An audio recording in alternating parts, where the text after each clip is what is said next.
Bubble baths, Merlot, Starbucks, ice cream, Netflix, sex with our husbands. This sent us into a fit of giggles. Other passengers on the plane were smiling. The sight of two attractive women, obviously very happy, evoked a positive reaction. I was a doctor, a surgeon, and Solange worked as an emergency room nurse when she was home. When we were in some shitty African country, she and I did whatever was needed at that moment. We delivered babies, set bones.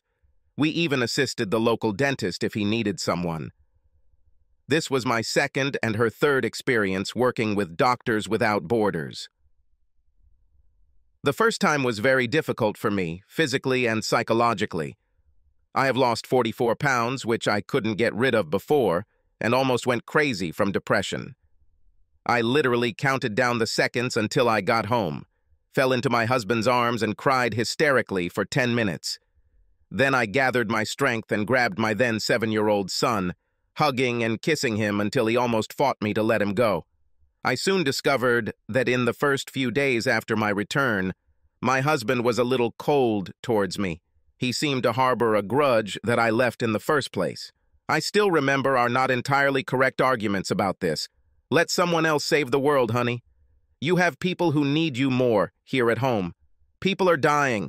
People I can save. You save a lot of lives right here at home, and you can sleep in our own bed without fear of being raped or killed. It's not that bad. There, I can save many more people than here. We are protected, and I am sure that I am in a safe place. Maybe I should raise the statistics for you. Sometimes I hated his work. He was a freelance writer and took assignments on any topic from anyone who was willing to pay him. He was meticulous in his research, and if he cited something, it could be quickly verified. He started small, doing it part-time, mostly as a hobby, but now he was writing for major newspapers and magazines.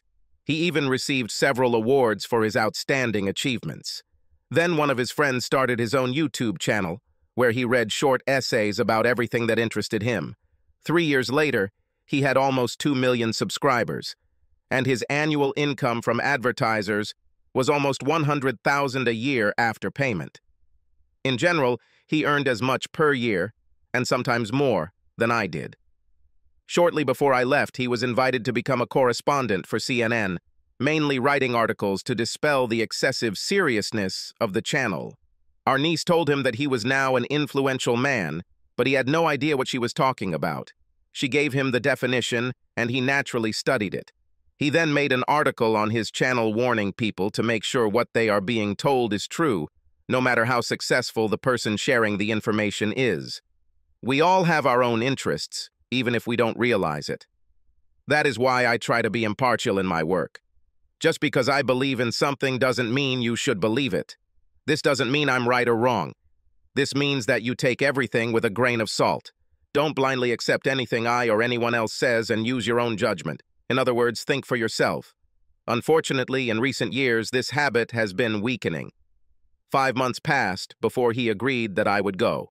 Then another 3 months passed before I left. I was on an emotional high, but he was still cold. I'll be home before you know it. The incredible sadness in his eyes does not leave me today. Do you understand that nothing will ever be the same? I will no longer trust you to put your family first. I'm telling you this now, not asking you. This is the only time. If you run away from your family again, you won't have it when you return. I had not yet recovered from his words when he snatched the crying child from my arms and walked away without looking back. I was sent to an African country that was about as backward as you could get outside of the urban areas. My operating room was a tent that was not very securely pitched. During the summer months, the winds blew constantly, and it was no big deal when, in the midst of an operation, the corner of the tent flew up, covering everything with dust. Surprisingly, they all did not die from infections. However, we saved many people. During my work, I attended 4 births, one of them to a mother who had just reached puberty. The pregnancy resulted from rape. She lived in an insecure area, and her village was captured by rebels. All the women in the village were raped, many several times. She managed to escape when the man who attacked her lost consciousness. She stuck a knife in his throat, took everything valuable from him, including a rifle and a pistol, and ran away. They pursued her for 6 days until they reached their limit. While fleeing, she managed to shoot 2, and as soon as she was able to move, she left the child, took the rifle, and disappeared. Rumors began to circulate about an avenging angel, then about a group of angels. The rebels left the area. 3 months later, I was already climbing walls. Fear and anxiety did not go away. I first moved in with Solange, and one day I asked her why she was so calm while I was broken. I can tell you the cure. You need good sex. One of those that breaks the bed. This would probably work with single women like you. I'm married. She grinned and showed some photos on her phone. In the frame, there were a couple of little girls and a very handsome man. My husband and children. But you sleep with Jean-Luc? Yes. And if he is not available, I share the bed with Eric. Look at everyone's hand, darling. Rings are not allowed here. Symbolic, right? No one is married here. And what happens in the country stays in the country. We return to our husbands and wives and devote ourselves to them until we return again. I make sure to give my rings to my husband when I go away. And the first thing he does when I get home is put them on me.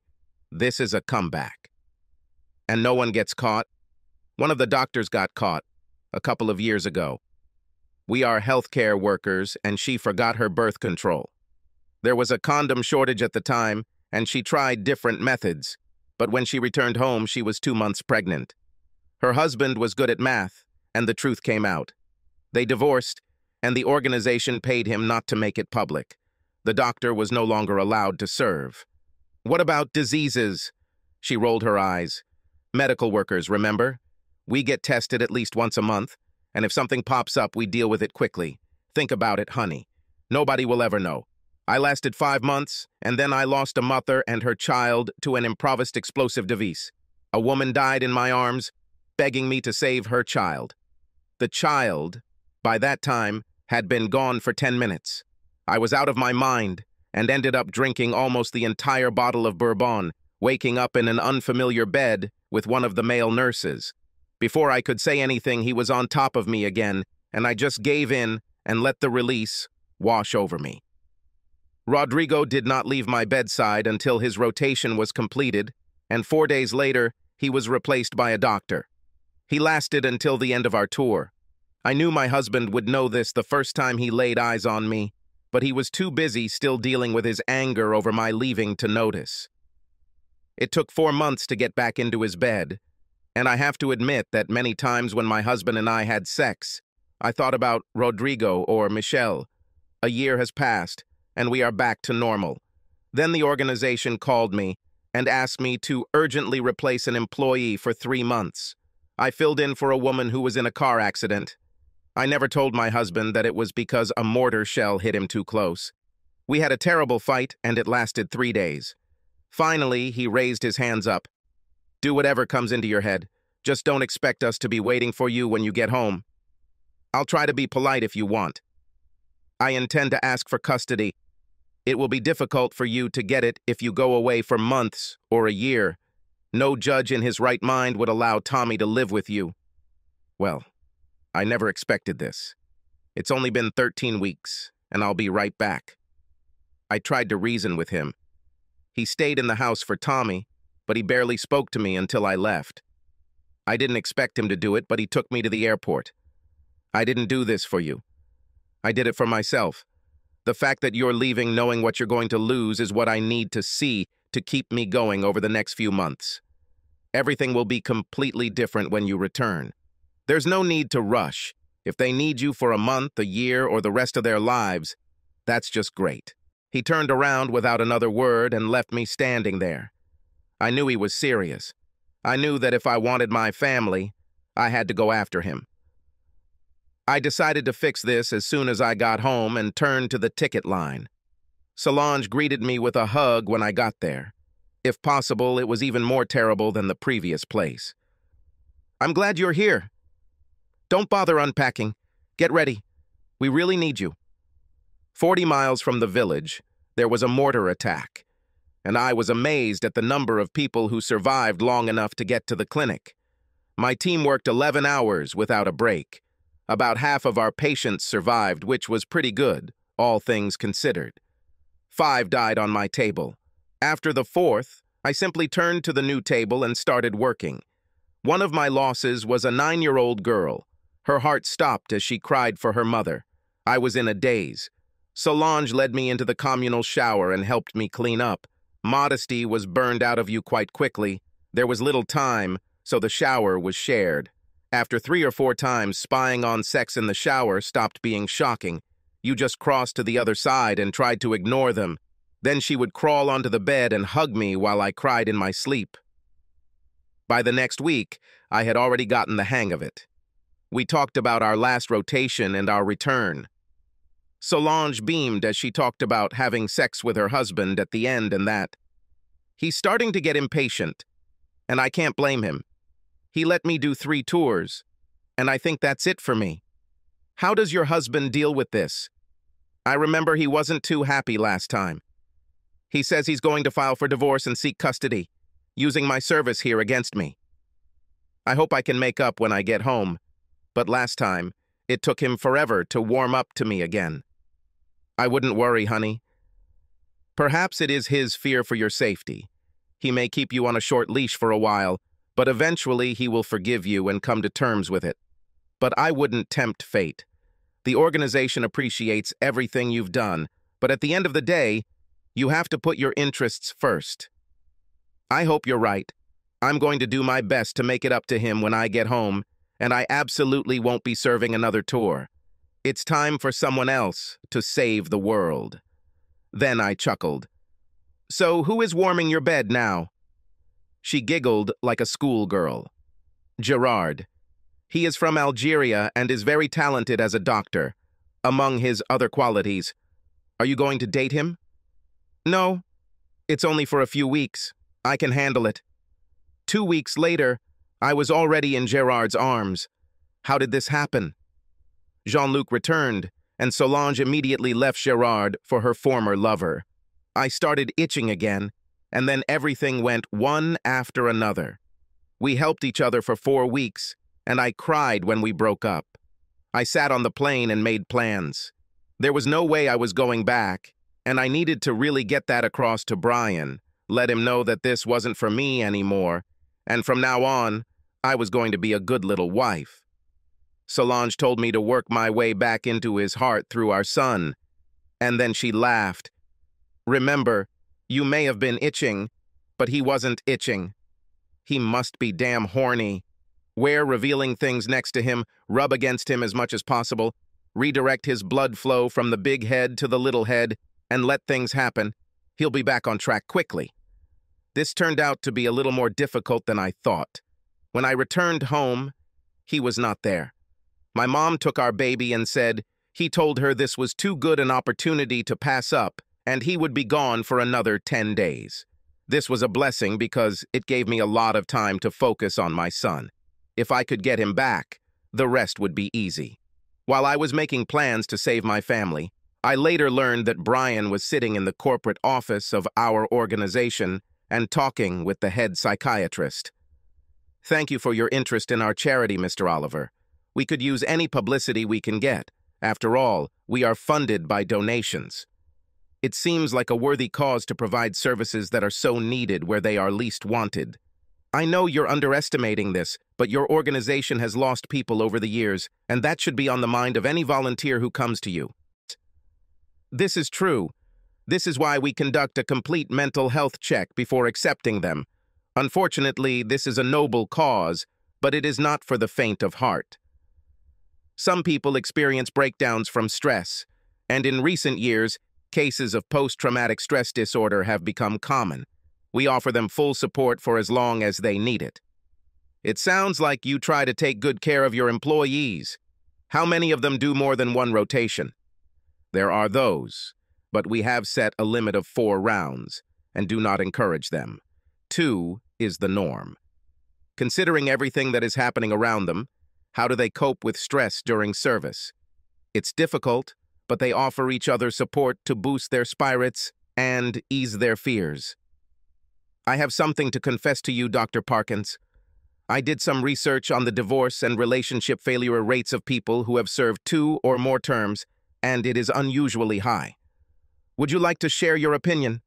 The doctor was silent for a while. Some people do not cope well with the situations in which they find themselves and seek comfort, however misplaced, where they can find it. We are committed to helping restore any broken relationship. So you consider failed marriages and broken relationships to be acceptable collateral damage? The needs of the many versus the needs of the few? Will this argument fly with the spouses of doctors, nurses, and technicians about to be left behind and wondering if they will have a marriage when they return? I don't like where you're going with this interview. Stories like this will have a negative impact on the organization. Yes, my research has shown that you like to sweep such things under the rug and keep them in the shadows. I found at least 3 cases where significant money changed hands to avoid attracting public attention. Do your donors realize they are funding this? The doctor stood up. I consider the interview to be over, Mr. Oliver. I encourage you to think about what you write. People lose their jobs by reporting trash like this, the man chuckled, which worried the doctor. I also discovered this when checking my information. This is one of the reasons why I like to be independent. I don't need to give in to pressure. He walked to the door and turned around. For general information, you should look up Dr. Hope Oliver. I think it has already worked for you. He turned and walked out the door. As soon as it closed, the doctor put his head in his hands. This seemed to be a personal matter for the man, and his independence meant that little pressure could be put on him. He checked out Brian Oliver, AMZ, at the number of his followers. Then he remembered seeing it on CNN. The situation could quickly become dire. He called his assistant. Get me the file on Dr. Hope Oliver. She might still be somewhere in the country. If she's home, I need her contact information. This is the first priority, Benjamin. He looked at the phone for a second after his assistant hung up, took a breath, and called the CEO. I received a phone call that surprised me. This was our corporation, and the person calling occupied a very high position in the hierarchy. Dr. Oliver, we need you to come to our headquarters as soon as possible. This is very urgent. Why? Now is not the right time to leave home. My husband left on a mission, and I am now taking care of our son. In addition, I have resumed my duties at the hospital and have surgeries scheduled. And if you haven't read my dossier, you should. I will no longer serve. It was a very pleasant experience, but it's time for me to be with my family. My husband was not very supportive of my service. Your husband is exactly the reason we are calling. He was here yesterday and said some very disturbing things. Something that can greatly harm us is in the public eye. We are trying to figure this out, and it would be in your best interests to come to us. I felt like blood was flowing out of my body. Brian looked like a bloodhound. Once he caught a scent, he would pursue it to the ends of the earth if he thought it was worth it. Doctors and nurses are natural gossips, and if one of them spills the beans about something that happened overseas, it could be very, very bad for a lot of people. The first thing I did after hanging up was call Solange and tell her what the man said.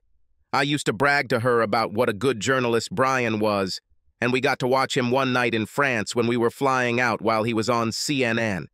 Jesus Christ. This could be a disaster. My husband doesn't know how to forgive, and he will leave me in an instant. You need to contact your husband, Hope. Beg, promise him anything, just so that he doesn't do it. Think about others. Almost all of us are married. This story will probably explode on 3 continents. I called Brian a dozen times, but they all went to voicemail. He didn't respond to emails or messages, and I was at a loss. I had no idea where he was or how to convey a message to him. I rearranged my schedule, citing a family emergency because that was the most important thing to me, and flew to New York. I arrived there at 9 in the morning and immediately went to their headquarters. Dr. Parkins, who interviewed me before I joined the team, met me at the front desk and took me straight to his office. After the standard pleasantries, he moved on to the question of what I came for. Your husband seems to be a rather angry man, Doctor. I'm going to ask you some tough questions that I assure you will never be discussed outside of this building, and you have to be honest if any of us want to survive this. Are you ready? I nodded, knowing what would happen next. Did you have sex with any other employee during your assignments? If yes, then with whom? Were you careful? Did you avoid making public statements? Did you talk about anything outside the organization? I named 2 of my longtime lovers and 2 more with whom I had a revelry weekend. Dr. Parkins kept a neutral expression, and I wondered what he thought of me when I finished. Thank you for your honesty. In truth, although this happens quite often, the rates are no higher than those of medical workers in everyday life. It's just that in such situations, everything is more concentrated and intense. I've probably helped dozens of people with this problem, and my advice is always the same. Do what your conscience dictates. 95% take it to their graves, and it rarely works for those who confess. He looked thoughtful for a few seconds before continuing. However, this is not an ordinary situation. From talking to your husband, I can say with reasonable certainty that he knows you went astray both times you were abroad, and he is very angry. Angry people are not prone to prudence. On the rare occasions when something remotely similar happened, we were able to contain it. In this case, this will not happen. We can put significant pressure on CNN, but we don't have the resources on his personal site. He can express himself any way he wants, and there is nothing we can do about it. This could cause us great harm. How many spouses will be as supportive as we are after the story gets out? We need these people to exist. If you have any influence over your husband, now is the time to show it. My answer did not make him very happy. Sir, now I have no idea where my husband is or what he is doing. He refused all contact with me. Who knows what he might do? We found out about this the next day. Every newspaper in New York wrote about it and was picked up all over the world. 4 dozen spouses have filed a class action lawsuit against the charity for destroying their marriages and long-term relationships over the past 6 years. They demanded millions in compensation. The lawsuit was international. It was filed in French, English, Italian, and Algerian courts, as well as in the United States and Canada. The charity found him to be determined and very, very angry and uncooperative. They tried to reason with him until he told them that he had recorded every meeting or telephone conversation since he began the investigation. He knew that he was subject to the laws of our state and 2 others, and even if he did not use them in court, he could use them on his channel. Wives and husbands of those who had recently served demanded the truth from their spouses, and most did not believe what they heard. Less reputable newspapers seized on this and made a mountain out of a mountain. Sex and scandals are good for these newspapers, and there seems to be no shortage of material. On social networks, we were dubbed doctors without morals. The media picked it up and made it an official mantra. They introduced Brian as the person who told the story, and it led directly to me. I was bombarded by every media outlet in the world asking for an interview, but I stubbornly refused until it occurred to me that since Brian didn't want to talk to me, this might be a way to get the information to him. But I never got the chance. He eventually returned home, completely ignoring me and spending a lot of time with our son. When I told him I needed a way to contact him in emergencies, he showed me the phone and gave me the number. If you ever call for anything other than my son, I will throw him away. The first time he came to my mother to pick up Tommy, I was waiting for him on the steps. Brian, we need to talk. You have to let me explain everything and help you understand. What I did there is completely unrelated to us. It never intruded into our lives and meant nothing when I was at home. He looked at me for a second. Let me ask you something. While you were having fun having sex, did you think about how your actions would affect our marriage? Would you forgive me if you came home and discovered that I had a series of affairs while you were away? And I said they didn't mean anything because you weren't here? This is not the same thing. Nonsense. The conversation is over. Bring Tommy out so I can leave. This conversation makes me sick. After that, he stopped talking to me. When I tried to start a dialogue, he just looked at me until our son came out. Tommy was living with his father again. The court decided to leave him there as it was what he was used to and where he was most comfortable. The judge also ruled that Brian could live in our home until the case was resolved because he was the primary caregiver. I rented a small apartment next to the hospital. It was an ordinary box, nothing like the house with a big yard that we bought 5 years ago. Brian didn't have to work as many hours as I did, so he became a semi-house husband. He worked while Tommy was napping, and later while he was at school. He re-landscaped the backyard, installed a fence around it when he was finished, a sandbox, a swing set, and a very large above-ground pool where they spent hours in the summer. I think I've probably gotten into it a couple of times in the last 5 years. One day I came home to find 3 teenage girls in bikinis frolicking in our pool. I was very angry, but Brian chuckled. You know, I still need to work. I could work at night and you would take care of him, but do you really want to come home to the needs of a 6-year-old after a day of work? It will be better this way. Kimberly, the one in the red bikini, is highly qualified as a nanny, so I hired her. The other 2 are just friends. Part of the employment agreement was the use of the pool a couple of days a week. 2 friends can be with her at the same time, no more and no boys. Tommy loves her. She gets along very well with him, and I work. While working, she is never in the pool, except with Tommy. She teaches him to swim. Isn't that great? I saw the validity of his words, but they still irritated me. And you can work with half-naked, no, almost naked little Lolitas right in front of you? Lolitas? What have you been reading lately? My office is in another corner of the house. I could see them, I suppose, if I stood up from the table and strained my neck at the window. Or I can come out here like this to tell them it's getting late and they should go home. Tommy woke up from his nap and ran into my arms, then dragged me over to the girls so I could meet Miss Kimmy. Talking to them made me feel relaxed, and when Kim told me she was going to be entering a nursing program in the fall, we hit it off. I got her a job as a hospital volunteer, mentored her as best I could, and wrote her a glowing letter of recommendation for college. Kim was in her 2nd year and doing well. She was replaced by her younger sister Alexis, Miss Lexi, whom Tommy loved almost as much as Kim. I had the feeling that they did a lot of parenting while I was away, and Miss Lexi could really fill out a bikini. The charity wanted to settle the class action if the agreement included a non-disclosure clause. They told me about this meeting. Brian laughed, which caused heartburn among their lawyers. Everyone else agreed. Why can't you forget about it and move on with your life? Asked one of the lawyers. I live on, Brian answered, but I have not forgiven her or your organization. I know how hard you recruited her, telling her how good this would look on her record and could lead to consulting opportunities down the line. I'm still digging to understand how you work. In every other case, the offended were bought off, sometimes with money, sometimes with business dealings. I don't need money and there's no way I'm going to bed with you idiots. I'm currently writing a 2nd article about your organization and I'm running out of time, so fuck off. They stood up to leave, and just before they walked out the door, the youngest lawyer, a woman 3 years out of law school, asked him a question.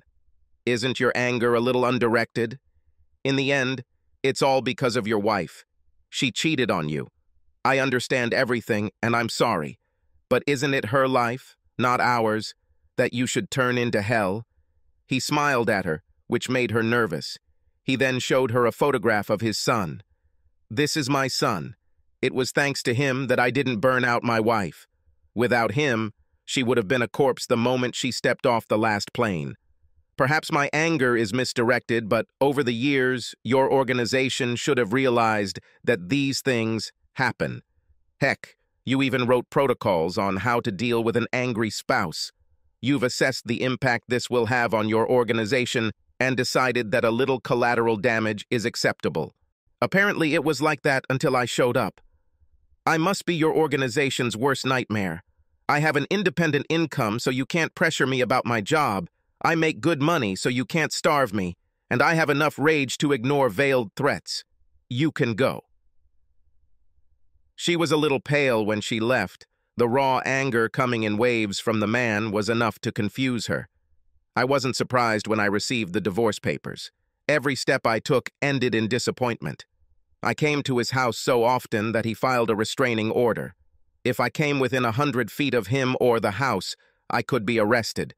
My employers were unhappy with the circus my life had become. In my home country, I didn't do anything wrong, and so far everything that was brought forward amounted to accusations. But the administrator still called me into his office. I am speaking to you on behalf of the board of directors. Your personal life becomes a distraction, and we cannot allow it to disrupt the normal daily routine. You are a brilliant surgeon, and we respect you very much. This is not an official statement, but simply a friendly request to you that you ask your husband to tone down a little. Please. I promised that I would do my best, knowing that, at the moment, I couldn't even talk to him. He told me I could send emails if absolutely necessary. So that evening, I sat in front of my laptop and wrote for 5 hours before I decided I had it all figured out. I clicked the send button and went to bed, hoping for a response. When I read the answer the next morning, I shuddered. I could care less about your professional reputation, your relationship with the hospital, or any collateral damage I cause unless it involves our son. If you catch me in a lie, send me a message, and I will retract my words and give my sincere apologies. 4 nurses, 5 technicians, and 2 more doctors from your hospital were on business trips for the organization. I wonder what I'll find if I follow them. I should probably warn them. Well, it didn't work. I showed the administrator the letter. He just sighed. He closed the door and exploded. Crap! Damn it! This is really bad. You know I'm going to have to gather all these people and warn them. They might not take it very well, and you'll have to work with them, so things might get a little tense. The hospital cannot, under any circumstances, reduce the quality of care for our patients, so I want you to call it a day and then clear your schedule. Take a week off to try and solve this problem. Good luck. Well, that was pretty clear.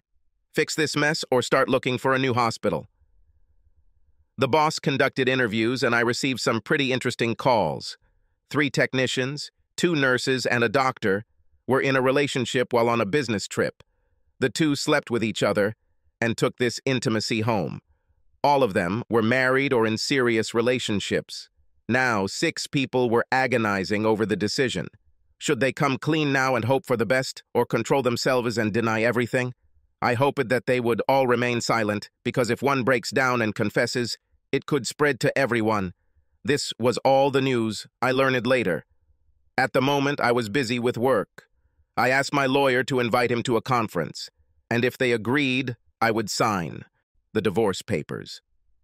I finally realized that my marriage is ruined, and nothing can fix it if only one of the spouses is ready to try. I was surprised that they agreed. 3 days before our meeting, Brian published a scathing essay about doctors and the God complex. As usual, he did extensive research, talked to many experts, so he was precise and accurate. One famous psychologist said that, to one degree or another, it exists in almost all successful people, regardless of their field of activity, if they have risen high enough. But in the medical profession, it is more pronounced because it is often a matter of life or death. He talked about the feeling of superiority that it sometimes creates, and it got me thinking. I learned a lot about my behavior in this essay. Have I really become that arrogant? Did I think that my calling and position allowed me to believe that the usual rules did not apply to me?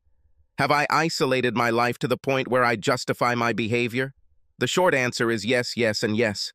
I was depressed when I was on these missions, but I could be faithful if I wanted to, or I could just stay home. Instead, I reasoned that what I was doing was just stress relief and wouldn't affect my marriage, that I deserved it if it kept me sane, and that what happened in the field stayed in the field. I thought about it a lot and realized that I miss casual sex, the thrill of a new partner, and I would probably cheat again here at home if I felt safe and had the opportunity. It was a sobering assessment. The meeting went surprisingly well. There were a few minor issues that needed to be resolved, but they were resolved quickly. Brian will have primary care for our son, which has already been the case since his birth, but I will have free visitation rights.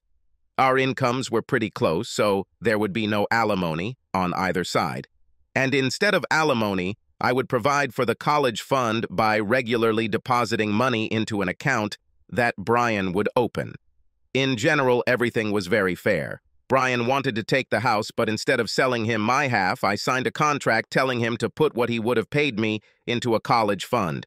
He thought it was very kind of me. I felt regret when I looked at him. We had a good time together. Sure, we had arguments and outright bickering, but we never held grudges and worked through our problems, and we never, ever fought in front of our child.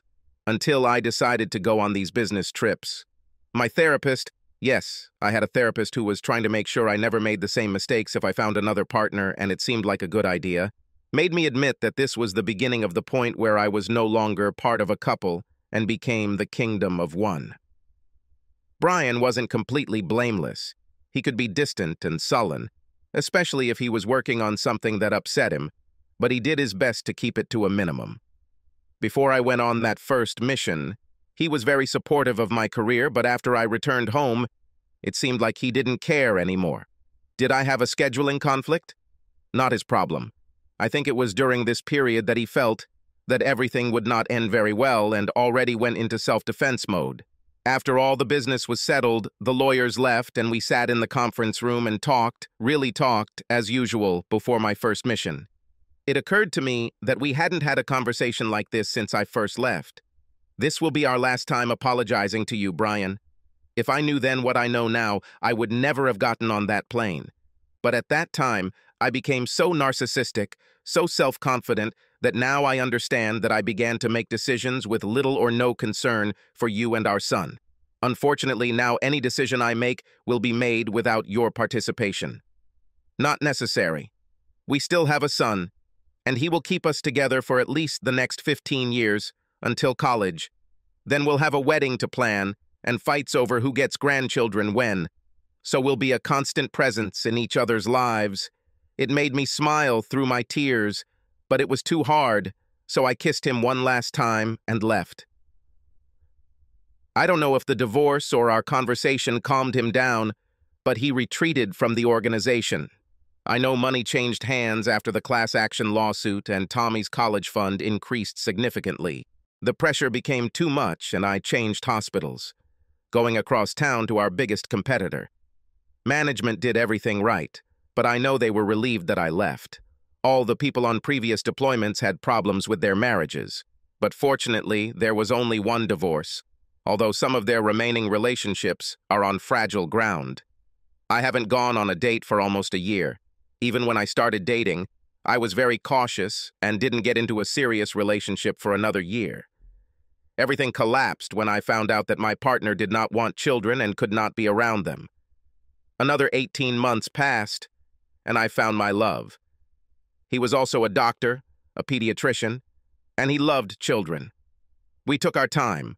Both were bred, and they were still fresh enough to make us tread carefully. In a way, it was good because we really got to know each other before getting into a serious relationship. Brian also remained single, although he was dating a producer through his work at CNN, and it looked like a serious relationship. Tommy liked her, and she had 2 adorable little girls who followed him around like puppies when they were around each other. The television company put pressure on him to devote himself entirely to them. He didn't like the idea, and I knew that if they didn't back down, he would leave the network when his contract ended in 4 months. MSNBC and Fox have already sent offers, so he won't be on the air for long. One afternoon, I was driving through the area and decided to stop by to see if Tommy wanted to go to the ice cream parlor with me. It was a private little shop, and they made all their ice cream themselves. There were not 50 flavors, but about a dozen, and they changed them depending on the season, using local fruit when they could get it. It was peach season, and this was my favorite. They sold it by the quart, and when I knew I was going to be there, I would take a little ice chest with me and buy 3 or 4 of them for the house. I almost didn't stop when I saw the car in the driveway, but I was already honking and Tommy saw me. He jumped off the porch, grinning, and his 2 shadows followed him. Brian and Alicia sat in the swing and waved their arms. I leaned over and hugged him. Then, the tiny 4-year-old reached out her arms to me. I could have retreated, but I grinned and grabbed her and her 6-year-old sister at the same time and hugged them. When I did this, the baby remained in my arms, and I carried her with me. A smirk appeared on Brian's face, and her mother didn't know what to say. "Hello, I'm Sarah. Let's make a deal. I'll trade you a 10-year-old boy, slightly used, for these cuties. Perhaps I can even be persuaded to buy a pony." The woman grinned in response. "Pony? You say?" "Let me think about it. Martha, but everyone calls me Marty. Sarah, I can't say what they call me in mixed company, but it rhymes with witch." Then Sarah. I turned and hugged Tommy. "It's time for me to go, honey." I was just passing by and thought about going out for ice cream. "But I see you're busy. We'll do this another time." I forgot that I had a 4-year-old child in my arms, and she started pulling my hair. "I want ice cream. To do this, you will have to talk to your mother." I tried to lower her to the ground, but she did not give in. "I want ice cream." "Looks like I'm stuck, Marty. Would you like to go get some ice cream? It's right down the street, and they have the best homemade food you can taste. It's peach season right now, and it's my favorite. Am I giving you a treat?" She chuckled and stood up, giving Brian a small peck on the cheek. "I'll be back in about 45 minutes. Why don't you get everything ready for the grill?" We decided to walk. The image of Brian with his mouth open made me grin as we walked towards the store. Taylor refused to go, and I forgot how hard it is to carry a small child in your arms. We told them to behave or they would get nothing, and they complied. Taylor changed her mind 3 times before settling on blueberry. Alice looked at the choice with a seriousness that would put other 6-year-olds to shame and decided on a banana. I took the peach one, and Marty, after the restaurant worker gave her a taste, also took the peach one. Tommy knew all the flavors and chose vanilla. The girls tried what the others had and decided that the peach was very tasty, and next time they would take it. They remained surprisingly neat and clean under the circumstances, and they were a happy group of children heading back. Marty took Taylor, although she was fussing, so Alice clung to my hand. We arrived, and I told them it was time for me to go. I received little sticky kisses and big hugs from my son, and walked away, smiling. Marty would be good for Brian, and he always wanted more children. It looked like he was changing his place of residence. Marty called me out of the blue and asked me to have lunch. I had to think for a minute, knowing she wanted to talk about Brian. Then I made a decision. "Can you come to the hospital around noon? We'll have to use the cafeteria, but they have surprisingly good food." "It will be wonderful. Is midday okay?" "See you here." Marty was much smaller than me, but she had the confident demeanor of someone who had achieved success in her field. We made our selections and sat down, making small talk as we ate. Pushing her tray aside, she grinned. "Brian and I are going to get married. I wanted to be the first to tell you about it. I don't mean to gloat. Your past is your past and has nothing to do with me, but you, through Tommy, are still a big part of his life. I just thought it would be better if we met face to face. If you don't mind, would you mind telling me what went wrong in your marriage? I know Brian can be a little narcissistic sometimes when he's on deadline or chasing something important, but he's still the sweetest person I've ever met. Now, enjoying years of therapy, I was able to be honest. Basically, in my mind, I became a little more important than Brian. Oh, I knew he was great at what he did, but I was a doctor.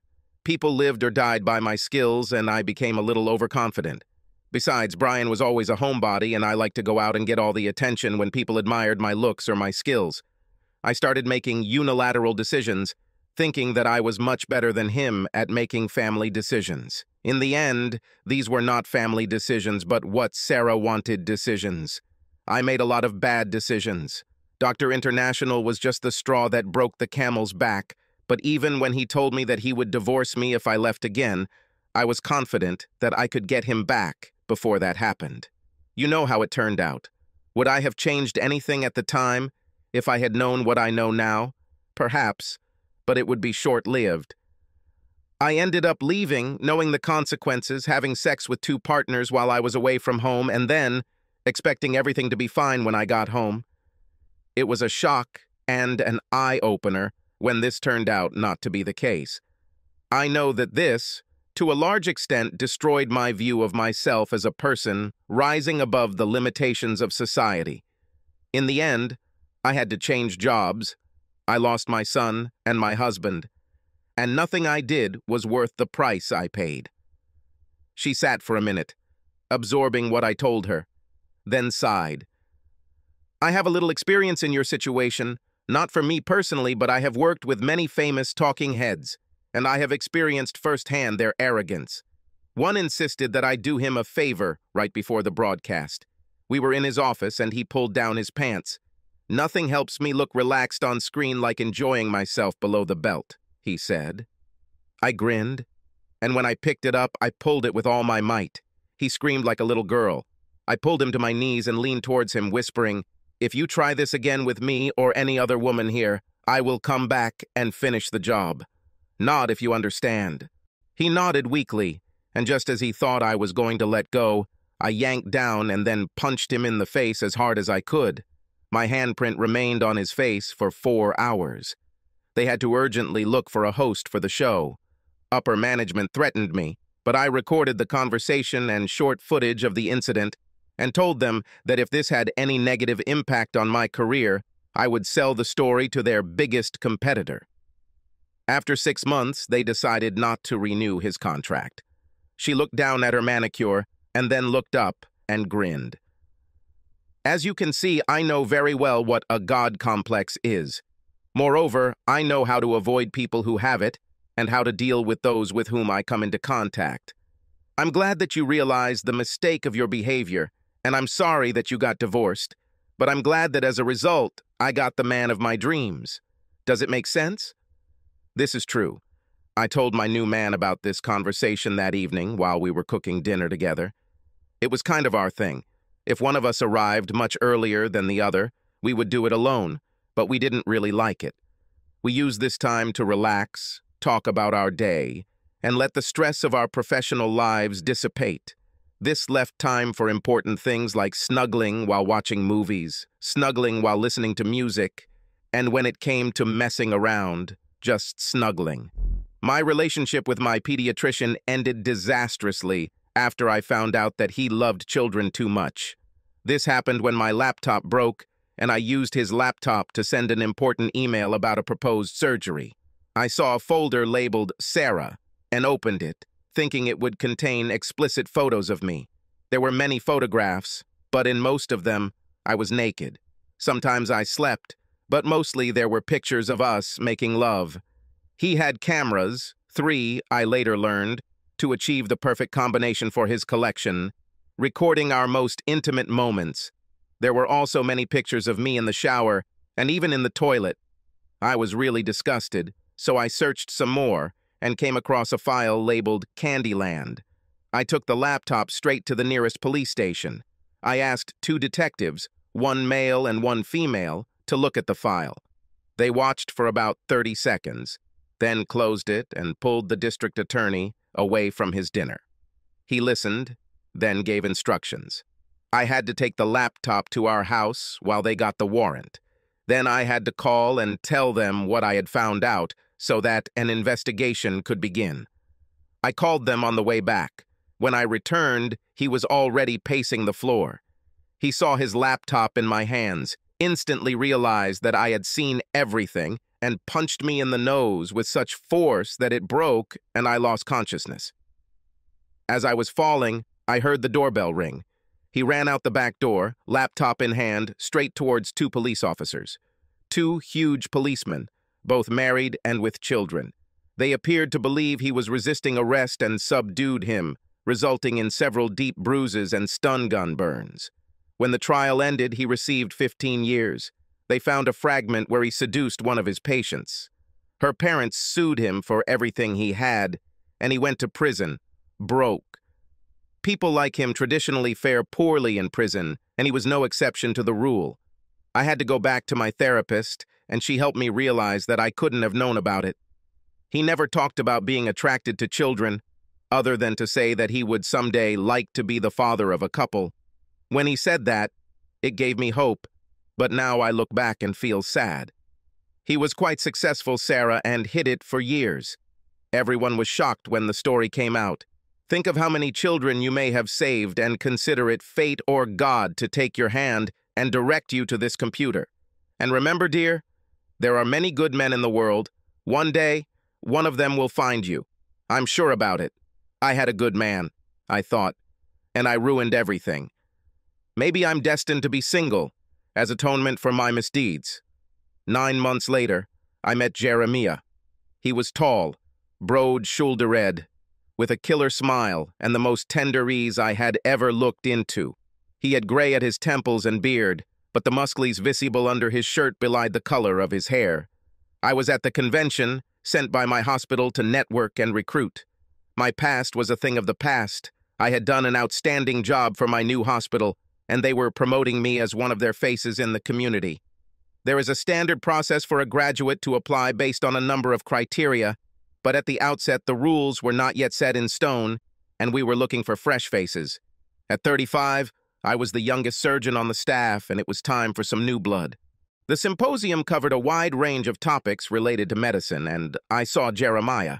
I was a little surprised. He owned a medical insurance company, was a certified public accountant, and a certified nurse practitioner.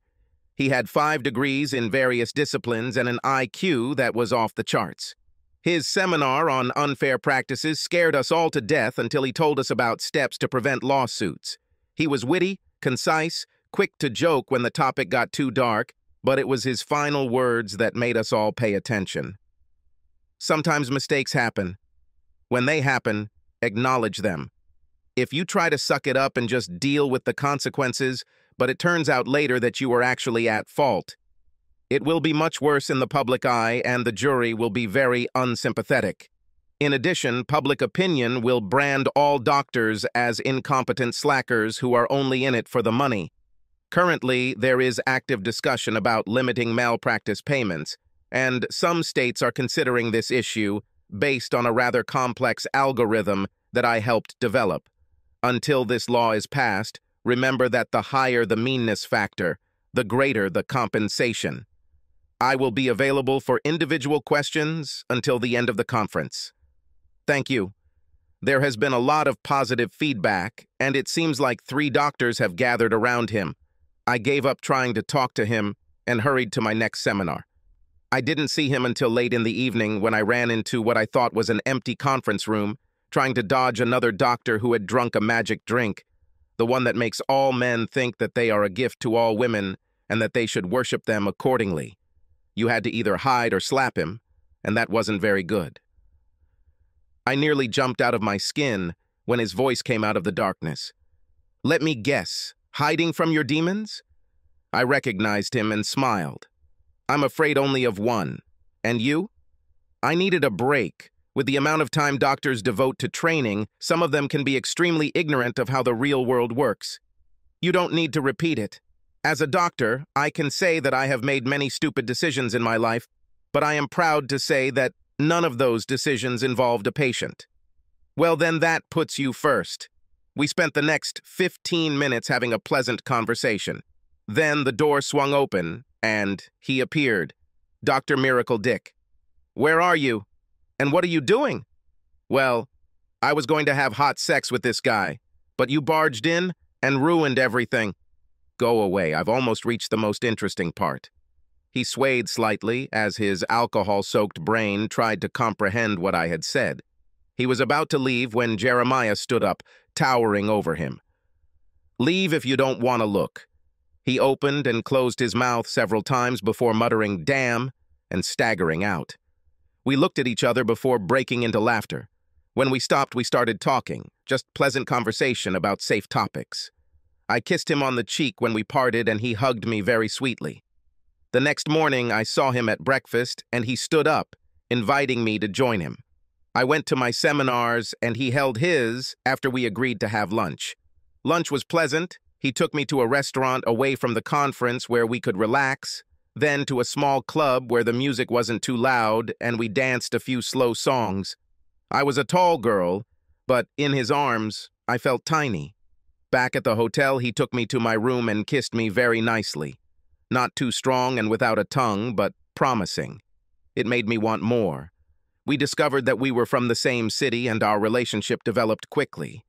He was married, but she tragically died in childbirth from a disease that no one knew about. They managed to save the girl, although she spent almost 2 months in the hospital. She was 7 years old. I told him my story about 3 months after we started dating and right after we became intimate. He listened without interrupting and then just hugged me while I cried, scared to death that he would want to end our relationship. My heart melted when he spoke. You can't change the past. It sounds like you've made a number of mistakes, but you've learned from them. If I didn't think I could trust you, we wouldn't be where we are now. I tried to love him to death. Luckily, it didn't work, but by the end of the weekend, he was pretty lethargic. We were still in no rush, but gradually I spent more and more time at his house. I was very nervous introducing him to my son, but they got along great. There was a very good archer, and he introduced Tommy to this activity after talking with my ex. He said nothing about their meeting, except that he seemed like a decent guy. One day I came home and it was full of children. Tommy and his younger sisters. All 3. Brian and Marty had a child together, a little girl who seemed terribly smart. I raised an eyebrow and Yeri blushed slightly and then chuckled. We'll manage this herd for 2 days while Marty goes to New York to collect his reward. It looks like her star is on the rise now that she is the executive producer of Brian's new show. CNN got Brian to host an hour-long show 3 days a week, alternating with another show. Ratings were high and rising. Brian's only demand in the negotiations was that the show be hosted by his wife, and the network immediately agreed. Marty did such a good job that the show won an Emmy, and Brian couldn't help but be proud of his wife. In one of his shows, he even spoke eloquently about how much he loved her, leaving her confused.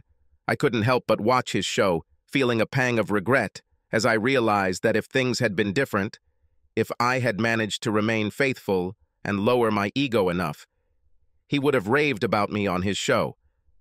Then I looked at Yeri and realized that perhaps he was the destination I was destined to arrive at. 2 days turned into 3 when they asked for an extra day. Yer was over the moon. The big girls wanted to shoot Terry's bow, but he was a teenager, and the bow was physically too big for them. Yer solved this problem with a trip to the academy, buying them small bows and all the accessories. Taylor was a natural shooter, and Alice was quite good. Lucy, Yere's daughter, was very helpful. Then Tina wanted a bow, and I came to the rescue by buying her one of those toy bows with suction cups on the end of the arrows instead of arrowheads. For a 3-year-old, it was pretty good, and I regretted my decision every time I had to pull the arrow out of the TV screen, patio door, or car window. Jeremiah and the kids thought it was hilarious. I was both exhausted and excited. Lucy, at first, behaved somewhat warily, not wanting to share her dad with anyone, but gradually she accepted me, and we became closer. I gave her all the love I couldn't give my son, and she thrived. The fact that girls her age were next to her for several days lifted her spirits, and when they left, everyone hugged and kissed. We were sitting on the couch, relaxing, when Lucy crawled on top of us. After she squirmed until she was comfortable, she said something that rocked my world. "Mom, can I have a little sister?" It was the first time she called me Mom, and tears flowed as I hugged her. When I could speak, I kissed the top of her head. "It depends, baby. What does Daddy think about this idea?" Dad grinned, holding a small box in his hands. "Dad thinks this is the best idea he's heard in a long time." I cried for 30 minutes, kissing and hugging them both the entire time. I had wanted a baby for a long time. Willpower won out, and 2 weeks before my 38th birthday, I gave birth to an 8-pound baby boy. The waiting room was filled to capacity. I was a beloved doctor, and the nurses were constantly fussing over me. I wasn't surprised to see Brian, Marty, and their brood. I was surprised to see his mother. She went out of state for a while, and I didn't know she was back. I couldn't hold back my tears when she asked me to hold her new granddaughter. Soon, he and Jeremiah's mother were already sitting in an embrace, planning the future of all the children gathered. Lucy made sure that she was the first to hold her brother in her arms after her parents. She was a little disappointed that he was a boy, but as soon as she looked at his face, she immediately accepted it. When he was 5 and she was 13, if he was naughty, she would take him in her arms and shower him with kisses. Soon he was giggling and trying to wipe them off as quickly as she planted them. One of the largest photographs on her nightstand is the one in which she holds her brother for the first time. I was 53. I was the chief physician of the surgical department. Knowing that in a few years my arms would give out, I planned my retirement. I was a mother figure to young doctors and nurses, and they often trusted me. One of the most beautiful nurses turned to me for advice. I heard that you worked with the organization Doctors Without Borders. I was offered a job. Do you have any advice? I didn't embellish. I talked about my experience and what it cost me. She recently got married, and I asked if her husband agreed. He doesn't know yet. Then you should talk about it. Are you ready to be away from him for so long? Will he be willing to wait for you to come home? The organization has done a great job, but there is always a cost and a downside. You must weigh your decision carefully before making it. In the end, she didn't go, but one person went instead. Before leaving, she broke up with her boyfriend, and by the time she returned, he was engaged, which dashed all her hopes of reconciliation. We thought she did it on purpose in case she decided to have a couple of flings while she was away, and never once did we think he would replace her so quickly. She was pretty depressed for about 4 months, and when she was offered another assignment, she turned it down. Tommy graduated with a master's degree in journalism and got a job as a production assistant at Fox. Lucy was a junior in the pre-medication program. Alice is in the same program and they live in the same room. Taylor is a senior and has a full scholarship to play volleyball. Tina is a freshman in high school and seems to specialize in boys. At 14 years old, she looks 20, and men and boys just go crazy over her. She has a good head on her shoulders, and if they push hard, she shows them pictures of her sisters, brother, cousins Lucy and JJ, with ribbons and trophies for archery and karate. Tommy was an alternate on the Olympic team last year, and JJ, at 15, was already a second Dan black belt. Lucy, 2 years ago, became the state champion in archery in her age group, narrowly beating out her cousin Taylor. One day I met Brian in a cafe and we sat down at a table. I apologized again for my behavior, but he waved me off. It's in the past. Let's leave it there. Instead, we complained about our children and spouses for half an hour, kissed, and went our separate ways. I thought about this as I watched him walk away along the sidewalk. I remembered the old adage that cheaters never prosper, and I realized that it was not true. At least in my case. Yes, I did a terrible thing, wallowing in self-righteousness and arrogance, and I really suffered for quite a long time. But in the end, I think the pain I went through helped me become a better person. I'd like to think it affected my marriage and relationships with all the people I cared about. I used this experience when I counseled the young people I worked with, hoping that my story would make a difference. I grinned, feeling for the envelope in my pocket. My gift to my husband for his upcoming wedding anniversary is 2 weeks at one of the most exclusive resorts in Thailand. Sun, sand, clothing optional. I didn't have the toned body I had when I was 30, but I played sports and was voted one of the top 3 old ladies in my hospital. Jeremiah still looked at me like I was a hot young thing, and I wanted it to never go away, so I endured the pain and tried to ignore the ravages of time and nature until some of these destruction, conscience, would have to be attributed to him. Subscribe to our channel so that your second chaff doesn't cheat on you, and go ahead and listen to the next story, because this story is nothing compared to the next one.